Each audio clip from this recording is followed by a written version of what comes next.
New হাবিবি trending video এডিটিংটা কীভাবে করতে পারি। তো এই ভিডিও এডিটিংটা করার জন্য আমরা এখান থেকে ক্রোম ব্রাউজারে চলে যাব।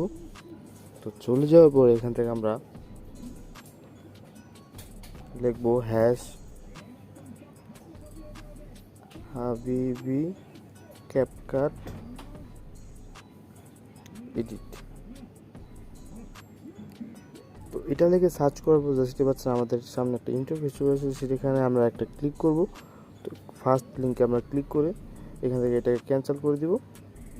তো দেওয়ার পর এখান থেকে আমরা দেখতে পাচ্ছেন এটা কিন্তু আমরা প্লে করতে পারি, এখান থেকে প্লে করতে পারি আমরা এটাকে।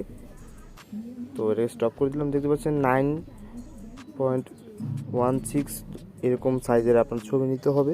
তো দেখতে পাচ্ছেন এই এফেক্টটা কিন্তু 1 মিলিয়নেরও বেশি লোক ইউজ করেছে। তো এখান থেকে আমরা ইউজ টেমপ্লেটে ক্লিক করব। তো ক্লিক করার পর আমাদের একটা ইন্টারফেস চলে এসে পড়েছে। তো এটাকে আবার প্লে করা যাবে, এটাকে স্টপ করে দিলাম। এখান থেকে ইউজ টেমপ্লেটে ক্লিক করব। তো এখান থেকে আমাদের দেখতে পাচ্ছেন দুইটা অপশন আছে, অল ভিডিওস আর ফটোস। তো এখানে দেখতে পাচ্ছেন আমাদের চারটা ক্লিপ মানে চারটা ছবি লাগবে। তো চারটা ছবি আমরা সিলেক্ট করব।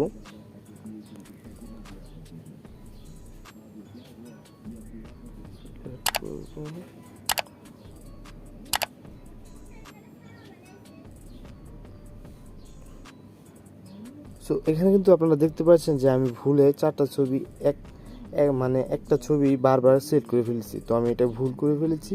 তো এই জন্য এখানে আমরা ক্লিক করে আমরা এটাকে ক্যান্সেল করে দেবো। এখানে ক্যান্সেল অপশনে ক্লিক করে আমরা এটাকে ক্যান্সেল করে দিব।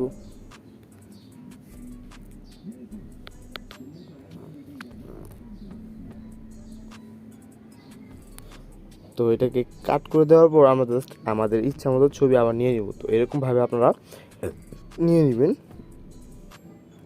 তো আমি দ্বিতীয় নম্বর ছবিটা আমি নিচ্ছি, তারপর আমি তৃতীয় নম্বর ছবিটি নিচ্ছি, তারপর আমরা লাস্ট নাম্বার ছবিটা নিয়ে এখান থেকে নেক্সট করে দিব। তো নেক্সট, তো তারপর এখান থেকে জাস্ট এটাকে এক্সপোর্ট করে দিবেন। ওকে। তো আজকের ভিডিও যদি ভালো লাগে অবশ্যই লাইক এবং সাবস্ক্রাইব করুন, আমার সাথে থাকবেন। তো আজকের মতো বিদায়, দেখা হচ্ছে আরেকটি ভিডিওতে। ততক্ষণের জন্য আমাদের চ্যানেলটি সাবস্ক্রাইব করে ফেলেন। আর ভিডিওটি ভালো লাগে অবশ্যই লাইক করে আমাদের কমেন্টে জানিয়ে দেবেন কেমন লেগেছে।